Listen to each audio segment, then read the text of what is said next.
너 그 소식 들었어? 고발뉴스에서 마트를 한대. 어디로 가야 돼? 가긴 어딜까? 인터넷 쇼핑몰이라고. 포털에서 고발마트를 검색해봐. 어마어마하게 많은 제품들이 은하계 최저가로 공급되고 있어. 고발마트 함께 해주시면 정말 감사하겠습니다. 고발마트에서 만나요. 하나 둘 셋. 가짜뉴스 단속반! 단속반이다. 가짜뉴스. 야 저기 서 야 임마. 오늘도 가짜뉴스 단속은 계속됩니다. 고소인은 피해자인가? MBC 입사 시험은 옳다. 네. 또 이런 이야기도 저희가 다루도록. 네, 이거 궁금하신 분들 진짜 많았을 것 같아요. 자, 먼저 그럼 그거부터 가죠. 네. MBC에서 입사 시험 문제로 과연 피해자가 맞는가? 박원순 고소인이 피해자가 맞는가? 피해 호소인이라고 불러야 하는가? 라고 하는 논술 문제를 냈어요. 이게 상당히 핫한 이슈인데 다양한 주장과 논거가 펼쳐질 수 있겠죠.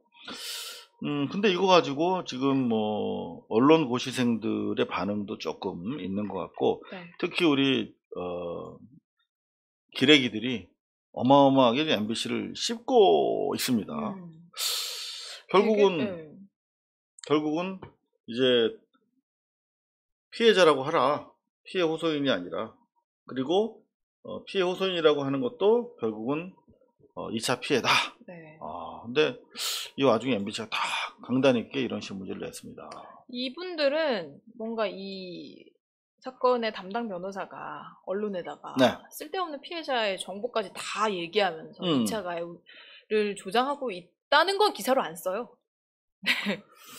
자, 근데 저는 그나마 MBC가 대한민국에서 글로벌 스탠다드, 소위 말하면 국제 수준의 보도 준칙을 지키고 있는 지키려고 노력하는 또는 이슈를 만드는 유일한 언론이 아닌가. 자, 리포액트 여러분들 한겨레의 간판 스타였죠. 허재영 기자가 이제 새롭게 출발하는 그런 매체인데요. 얼마 전에 좋은 기획을 했어요. 여기 보면 해외에서 박원순 시장 관련해서 어떻게 보도를 하고 있는가 궁금하시죠? 재밌겠죠? 네. 자, 먼저 BBC입니다. BBC에서는 이렇게 보도했어요. 영국의 공영방송 BBC는 네. 지난 13일 박원순 시장 타계 소식을 전하며 성추문 의혹도 전했다. 네. 네.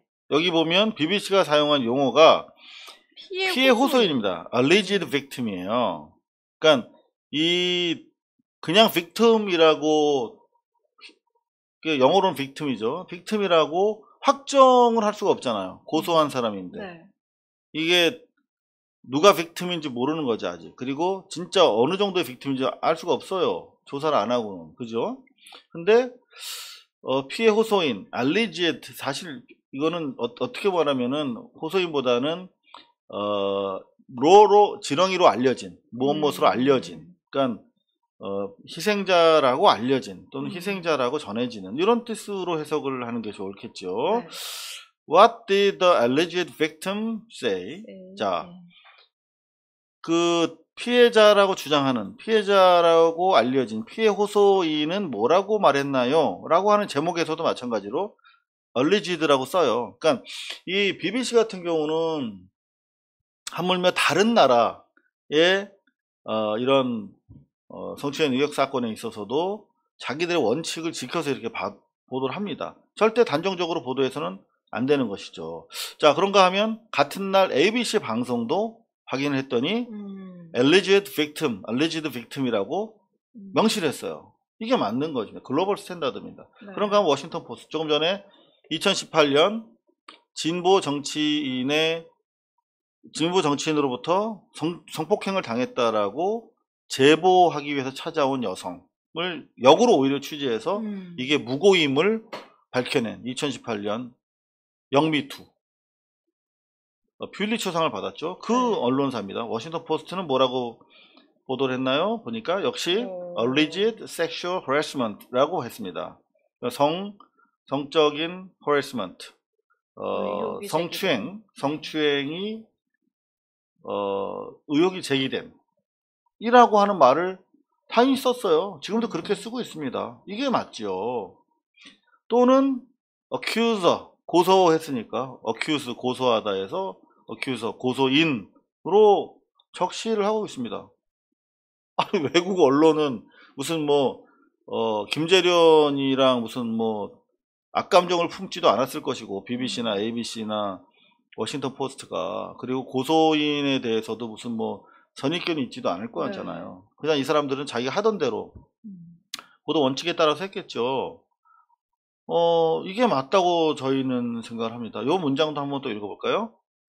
네, 김재련 여기. 변호사가 Kim said the chat records stored on 왜 the 좀 잘 안 들리는데요? phone were submitted to the police as 네? evidence. 네. 그렇죠. 그냥 Kim said. 예. 네, 말했다. 그냥 김재련이 말했다. 네. 그리고 the chat record. 네. 저장된. 넘어가겠습니다. 뉴욕타임스 역시 피해자라는 단어를 사용하지 않고 있다. 네. 그래서 여기는 alleged abuse, 여기 마찬가지로 alleged라는 말을 계속 쓰고 있어요. 이 alleged가 바로 우리나라 말로 하면 주장, 뭐 알려지다, 뭐 그런 말입니다. 그러니까 고소인 또는 피해자로 알려진, 피해를 호소하는, 피해자로 알려진, 이 제일 많네요. 외국 언론 보도를 참고하자면요. 다 여기 지금. 그러면 한국 상황에 대해서 무지해서 이랬을 수도 있다. 그러면 지네 나라 거는 어떻게 쓰고 있나 보자. 이 미투의 사실 오리지널이죠. 원본이죠. 하비 와인스타인 사건 때문에 이게 터진 거잖아요. 자, 하비 와인스타인 때 어떻게 보도했냐. 역시 여기도 피해자라는 용어는 등장하지 않는다. 그래서 뭐라고 쓰냐면 보고서가 존재한다는 내용. 네. 여기 accuser 또는 she라고 쓰고 있어요. 네. 고소인이라고 쓰고 있습니다. 고소인이라고 쓰고 있고요. 여기 victim이라고 요즘엔 쓰고 있어요. 왜냐하면 와인스타인의 성추문이 모두 사실로 확인되고 법정 분쟁이 이제 마무리되기 때문에 이제는 와인스타인의 victim은 entitled to compensation, 보상금 받게 됐다라고 요때 쓸 수 있는 거죠. 또 있다. 트럼프의 각종 성추문. 이거 진짜 허재현 취재 많이 했네. 자, 여기서 뭐라고 썼냐면 마찬가지로 트럼프도 과거 성추행 당했다고 보도 되게 많이 냈잖아요. 그러면 네. 트럼프는 그러면 다 가해자야? 다? 아니잖아요. 이게 아직까지 펜딩되어 있는 거 있고, 무슨 뭐 진행 안 되고 있는 거 있고, 합의된 것도 있고, 여러 가지 레벨이 있잖아. 여하튼 그럼에도 불구하고 고소인, 더 어큐저라고 하는 좋은 말이 있습니다. 그거 쓰면 돼요. 자, 이거 여러 가지로 살펴보고 있습니다. 허재영 기자 수고하셨고요. 자, 이렇게 보면은 네. 그러면 MBC는 다 2차 가해하고 있는 거예요. 네, 그러면 이제 이런 걸 토대로 MBC는 입사시험에서 이런 문제를 내볼 수 있는 거죠. 뭐 정답이 있는 건 아니지만. 그렇죠. 그리고 사실 만약에 이게 2차 가해로 바라본다면은 그러면은 뭐 그 조지 플로이드인가요? 그 사건에 대해서 문제를 내면 그거는 그 흑인들에 대한 2차 가해라고 볼 수 있는 건지. 그렇게도 예를 그러니까 어떤 피해자가 있는 그런 사건에 대해서 문제를 냈다면 그건 다 2차 가해라는 논리가 적용이 돼야 되는 거잖아요. 여하튼 간에 MBC의 입사시험을 두고 다시 한번 MBC 괜찮은 회사다 생각을 해봤습니다. 네. 자, 그런데 상대적으로 한겨레 이상한 기사들이 눈에 띄어요. 편집국에서 2011년 20년 9월 11일 지난 주말에 썼네요. 변호사 김재련에 대해서 고경태가 오피니언 부국장이야. 근데 김재련에 대해서 쭉 썼어. 이상한 변호사가 순진한 피해자를 꼬드겨 박원순 시장을 고소했다는 프레임이 확대 재상생되고 있대. 이상한 기사예요. 근데 쭉 하면서 결국은 한 인터넷 매체가 단독 보도라며, 이거 우리 고발뉴스 제 기사를 얘기하더라고. 김재련이 한 미투 사건 당사자의 이혼 소송을 담당했다. 이거 김재련이 한 미투 사건, 이거 뭐 안희정 사건인데 한 미투 사건이라고 그랬어요. 왜 얘들은 이렇게 커버를 치지? 김지은 씨가 이혼 소송을 당했는데 그 소송을 도와줬다, 김재련 변호사, 그런 얘기를 했잖아요, 저희가. 근데 의혹을 제기했대. 의혹이 아니라 네. 그냥 얘기하신 거예요. 아니, 뭐 의혹이라고 써도 돼요. 근데 그게 사실이라도 이번 사건과 무슨 상관이 있니? 이런 생각으로 어떻게 기자 생활을 그동안 했죠? 그리고 왜냐면 저희가 지난번에 제기한 의혹은 이뿐만이 아니라 정작 중요한 걸 빼놓고 생각하니까 그게 사실이더라도 라고 생각하는 거야. 왜냐면 우리는 두 가지 중요한 의혹을 제기해서, 하나는 김재련이 김지은 미투 사건 당사자의 이혼 소송을 담당했으며 그 인연으로 이어져서 2018년 봄에 JTBC를 통해서 김재련 변호사가 기자를 미리 만나서 이야기하고 실제 미투 생방송을 세팅을 했다 라고 하는 의혹을 제기한 거예요. 그래서 이번 사건과 무슨 상관이 있는지 내가 가르쳐 드릴게요. 이름이 뭐라 그랬어? 고경태 부국장님. 자, 그 두 가지 사건에서 우리는 의혹에서 뭐를 의심할 수 있냐면, 그때 보였던 언론 대응 방식과 패턴이 이번 박원순 시장 대응 방식과 패턴과 되게 유사하다. 그리고 그때는 우리가 4월 14일 날 고소인이 성폭행, 준강간 사건을 당한 사실을 알면서도 말할 수 없었어. 이제는 얘기할게요. 자, 이혼 소송을 담당하고 그거 과정을 통해서 언론 미투를 세팅해 줬어. 자, 4월 14일 사건을 얘기하다가 박원순 그 고소 사팅을 세팅해 준 거야. 그리고 그 이후 보였던 언론 대응 태도가 대단히 유사한 점이 많아요. 한번 취재를 해보세요. 제가 말씀 못 드리는 대단히 많은 부분을 통해서 김재련 씨가 답변을 해야만 그분이 이런 대단히 공적인 사안의 이슈를 이끌어가는 당사자 변호사로서 책임을 다하는 거야. 박원순이라고 하는 역사적 인물, 우리가 모두가 많은 사람들이 사랑했던 서울시장 삼선한 사람이 어찌됐든 간에 이 과정이 죽었잖아요. 그러면 충분한 책임감을 가지고 질문에 답해야 될 것입니다. 근데 그 질문에 답할 필요가 없다고 고경태 부국장은 편집국에서 실드를 쳐주고 있잖아요. 편집국에서 갇혀있지 마시고 현장으로 나오십시오, 부디. 자, 그런가 하면은 오늘 이제 속보인데요.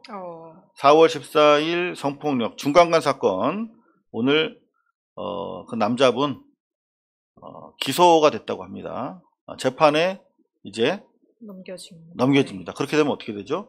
법정에서 진실을 다투게 됩니다. 네. 이 부분에 대해서는 저희가 밀착해서 취재를 하도록 하겠습니다. 자, 이런, 사실은 뭐 여러분들이 그 당시에 미투가 범람할 때 한 분이에요. 박진성 시인이라고. 이분이 뭐 미투 혐의로 뭐 이렇게 뭐 맞냐 뭐가 미투 혐의로 거의 죽음 직전까지 갔다가 살아 돌아오신 분입니다. 이분은 이른바 질문이 허락되지 않는 미투의 위험성을 경고하는 살아있는 증거죠. 그렇기 때문에 2차 가해 또는 피해자 보호라고 하는 이름만으로 진실에 접근하지 못하도록 막는 그런 일은 있어서는 안 되겠다 라는 것입니다. 자, 김어준으로 넘어갈게요. 김어준 털보, 아침에 오늘 너무나 중요한 보도를 했습니다. 요게 이제 앞으로 카투사 이제 마무리를 해야 될 때가 된 것 같아요. 요 글씨가 보이실까 모르겠네요. 제가 확대를 하고 있는데요. 아직 안 보이시죠? 더 확대를 해야 되나? 자, 한번 읽어보겠습니다. 오늘 아침에 있었던 일인데요. 자, 그냥 정리를 하면서 제가 읽어드릴게요. 자, 이 카투사병은 당시 서일병 미스터 서가 의정부 이사단을 CRC 캠프 레드클라우드라고 불렀거든요. 에 있을 때 같이 근무했던 카투사 인사과 직원, 카투사 인사과 장병이야. 이 친구가 다 알아. 그때 같이 근무했던 친구들한테 다 확인해 봤대. 23일 당직자, 24일 당직자하고 다 통화해 봤대. 자, 지금 미스터 현이란 친구는 23일, 24일, 25일 근무자잖아. 그죠? 맞아요, 안 맞아요?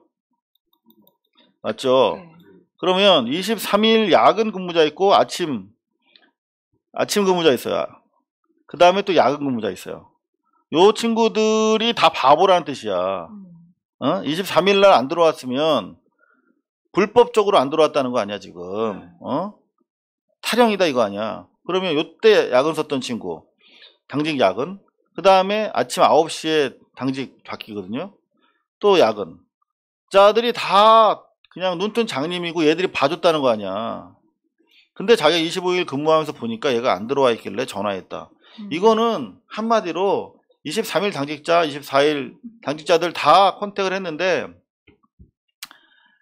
이게 바보가 아닌 이상 있을 수 없는 얘기라는 거예요. 그래서 그 근무했던 친구가 더구나 이게 장부가 3개가 있는데 복귀 장부, 사병들이 복귀하면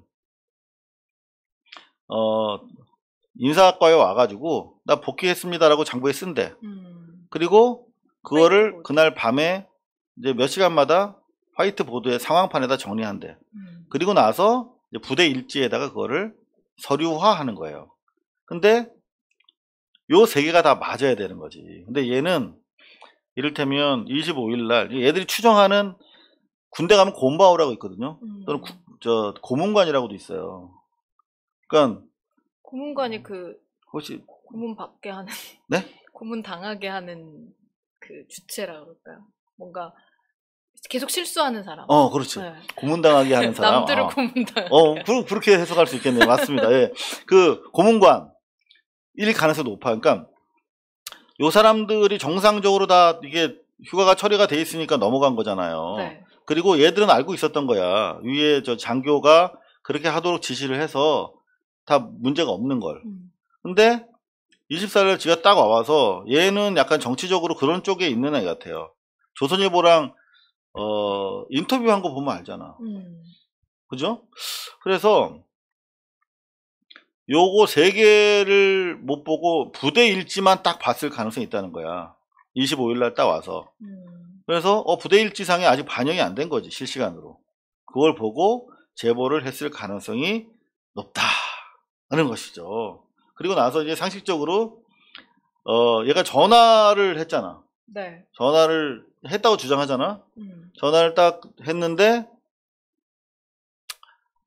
황당하잖아. 서일병이 집에서 있다가 다 처리가 됐는데. 그래서 이제 담본부로 다시 전화를 했고, 담본부에서 야 무슨 소리야, 다 해결이 돼 있어. 그러니까 라면 다시 아래 당직 쓰고 있던 미스터 현이라는 친구한테 야 그거 상관없어요. 우리가 다 잘 처리됐으니까 신경 쓰지 마. 라고 된 거예요. 그러니까 얘는 분명히 문제가 있는데 잠시 뒤에 무슨 누가 전화를 하거나 와서 야 잘 처리돼 있으니까 너 신경 쓰지 말라고 하니까 얘네가 빽 썼구나 이렇게 오해를 했을 가능성이 많다는 거예요. 여하튼 꺼진 불도 다시 꺼주는 뉴스 공장. 감사합니다. 자, 그래서 이제 진짜 재밌는 것으로 시작이 됩니다. 황희 의원이 의혹 제기한 병사에 대해서 불장난으로 삼태웠다 이렇게 얘기하면서 이름을 깠어. 그리고 단독범 아닐 것이다. 저도 동의해요. 혼자서 한 일이 아니야. 거기에 미스터 커널 리가 2명 등장하잖아. 대령 2명. 그리고 신원식이랑 그거 다 잘 따져 봐야 됩니다. 그런 취지로 얘기를 했어. 근데 심지어 중요한 거는 그 제보한 친구가 자기 얼굴도 모르는 무슨 뭐 별 3개 그려져 있는 견장을 차고 온 대위가 뭐 나 문제없이 처리됐으니까 뭐 신경 쓰지 말라는 취지로 얘기했다는 걸 그대로 보도했잖아, 조선일보에서. 알고 봤더니 언론들이 거의 보도를 안 하는 게 있어요. 바로 이 어마어마한 연합뉴스 사상 최대 특종인데 이 기사 쓴 애는 몰라. 자기가 특종했는지. 특종을 하면서 특종인지 몰라. 몰라. 그러니까 단독이라고 안 썼잖아요. 휴가 승인권자? 여기 보면 이 아래 네. 여태까지는 그 대위가 육군본부에서 조선일보 기사에 따르면 로비를 받고, 이거 조선일보 실제 그렇게 기사를 썼어요. 휴가 처리 지시한 대위 군복엔 별세 부대 마크. 그러면서 육군본부 마크. 그러면서 휴가 처리 해줘서 이렇게 됐다는 건가요? 네. 그러니까 그 추 장관 측이 여기 이 소설을 봐요. 이게 진짜 소설이야. 추 장관 측이 육군본부에 요청하고 육군본부는 용산에 있던 장교에게 지시해서 그 용산에 있던 장교가 의정부까지 가서 문제 해결을 하고 돌아왔을 가능성이 있다. 20분 만에? 용산에서 의정부까지 20분 만에 갔다고? 이렇게 소설을 썼어. 결국 이게 어마어마한 게이트로 가도록 하는 단초가 바로 이 육군본부 마크, 얼굴 모르는 육군본부 마크단 대위의 출연인데 어떻게 됐냐? 바로 연합뉴스 엄청난 지난 주말 보도. 그 대위랑 그 미스터 현 대면 대질 신문했대요. 그랬더니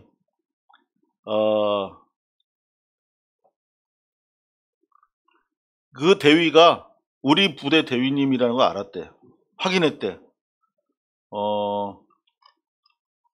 대면 결과 확실하진 않지만 그분이 맞는 것 같다고 얘기를 했다는 거야. 그러니까 이게 얘가 자기네 부대 대위 얼굴도 못 알아보고 제보를 한 거예요. 자, 대위 얼굴을 근데 모를 수가 있나요? 아유, 말도 안 되지. 얘가 선임병이었다 그러고, 더구나 CRC는 그 되게 조그만 부대예요. 그러니까 캠프 레드 클라우드 그 CRC가 이사단 본부가 있는 곳인데 바로 그 CRC 군부대 안에 방상훈의 그 황제 능이 조성이 돼 있다니까. 미군 부대 안에 조선일보 무덤이 있어요. 아니 옛날 그 미국 이사단 생기기 전에 있었던 게 아니라 그 이후에도 계속 들어가서 묻혔다니까. 거기가 좁으니까 바로 옆에다가 그린벨트를 3,000평 훼손해가지고 방일영, 방우영이 묻혀 있는 거예요. 그 CRC가 아주 조선일보랑 정말 역사적으로 중요한, 조선일보가 그 땅을 어떻게 획득하게 됐는가도 취재해 봐야 돼요. 많은 제보가 있습니다. 여하튼 간에 결국 추미애 장관이 국방부 힘써가지고 국방부 장교가 가서 일 처리한 게 아니라는 게 드러났잖아. 자, 그 말도 안 되는 제보를 한 친구가 바로 이 친구입니다. 이 친구 현동환이. 얘가요, 얘라고 얘기하는 이유는 뭐냐면 집요하게 추미애를 공격합니다. 언제부터 했냐면 제가 TV조선에다 현동환을 검색해 봤더니 무려 8건이 떠요. 멀리 2020년 2월 12일부터 계속 인터뷰를 합니다. 여기 남아 있잖아요. 네. 처음 보는 대위가 연장 지시했다고 나와 있습니까? 안 나와 있습니까? 처음 보는 대위가 연장 지시했다라고 하는 이 바보 같은 멘트 때문에 이게 이렇게 온 거예요. 어? 그리고 나서 계속 이렇게 얼굴 까고 인터뷰를 했잖아. 다 나와요. 이렇게 자기가 얼굴 까고 인터뷰를 했어요. 여기 보면 자막에 이름이 다 나옵니다. 그죠? 뭐라고 나옵니까? 현동환이라고 언론에다 공개된 인물이야. 8번이나 거명이 되는 TV조선에서. 근데 그 주요 핵심 사항이 거짓으로 드러나서 국회의원이 불량난으로 산을 태웠다라고 지적을 했더니 뭐 난리가 났죠. 언론에서 실명 공개했다고. 그쵸. 근데 TV조선에서 여태까지 실명 공개하고 있잖아. 그러니까 우리의 청래 정청래 의원이 나서서 한마디 했어. TV조선에서 계속 얼굴 공개, 이름 공개하고 있는데 조선일보에서는 실명 공개를 비판하고 있어. 자기 부정인가요? 이거? 자기 부정. 이 안철수 지적대로라면 정신병 걸린 거지. 이게 자기들은 계속 얼굴 공개, 이름 공개해놓고 실명 공개했다고 여당 의원을 비판하는 기사를 조선일보는 쓰고 있습니다. 심지어 조선일보가 진해만으로 약하니까 진중권까지 가세시켜가지고 진중권이 또 이름 공개했다고 공격하도록 만드는. 근데 걱정할 건 없을 것 같아요. 이낙연 대표가 나름대로 방향을 잘 잡고 있습니다. 사실관계가 이제는 분명해졌다. 야 공세에 적극적으로 대응하겠다. 이런 입장을 밝히고 있기 때문에 우리가 크게 걱정하지 않아도 될 것 같습니다. 언론들이 끝까지 포기를 안 하는 것 같아가지고. 쟤들은 포기하지 않겠죠. 네. 어떻게든 계속 공격을 해서 자기들의 정치적인 이득을 쟁취하려고 하겠죠. 아까도 말씀드렸습니다만 여기 프레임에 빠지면 안 돼.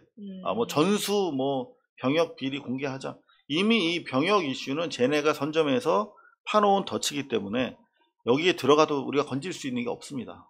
그리고 확실한 정보와 우리가 이길 수 있다는 승산도 없잖아.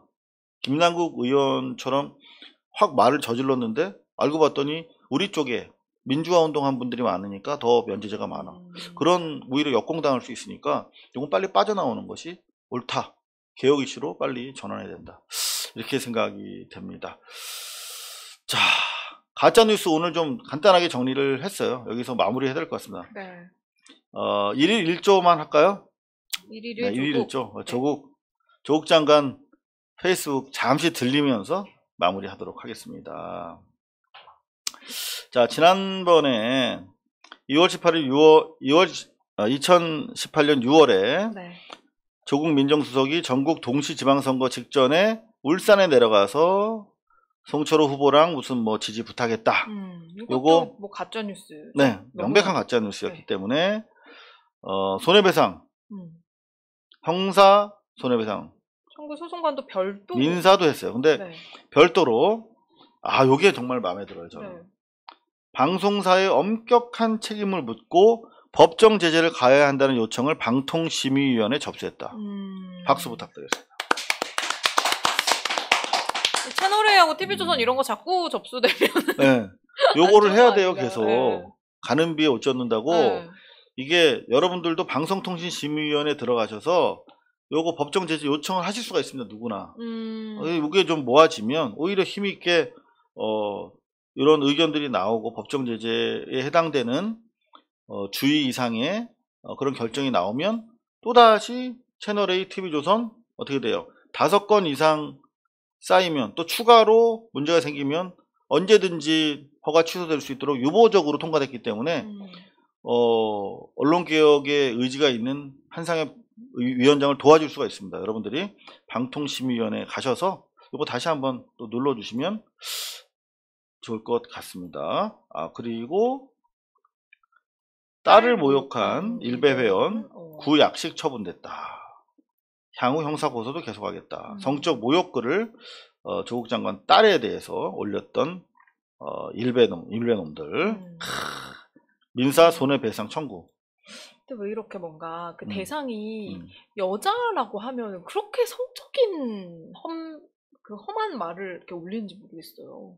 이게 뭔가 그러면서 자기들이 이게 우위에 있다고 느끼는 거지. 저도 예전에 그 2차 가해 발언이라고 막 했을 때도 정말 입에 담지도 못할 만한 막 말도 안 되는 그런 성적인 댓글을 너무 많이 받아가지고. 그게 이제 일베의 표현 방식이고 사회를 바라보는 아주 폭력적인 방식이 여성한테도 그렇게 투영된 것이라고 생각해요.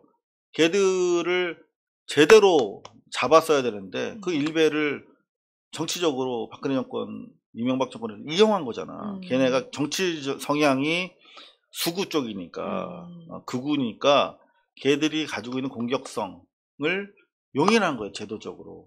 저는 그게 우리 민주진영에서도 표현의 자유 운운하면서 걔들 처벌에 적극적이지 않았었는데 지금이라도 충분히 법률로서 할 수 있습니다. 혐오 발언 금지법이라든가 그런 걸 통해서 당장 셧다운 시키고 그래야만 이 일베를 보고 배운 미러링이라고 하는 기법을 통해서 보고 배운 맥걸리라고 하는 또 다른 일베의 공격성도 저는 중화될 수 있을 거라고 생각을 합니다. 그런 의미에서 조국 장관 정말 훌륭한 일을 하고 계시네요. 네. 감사합니다.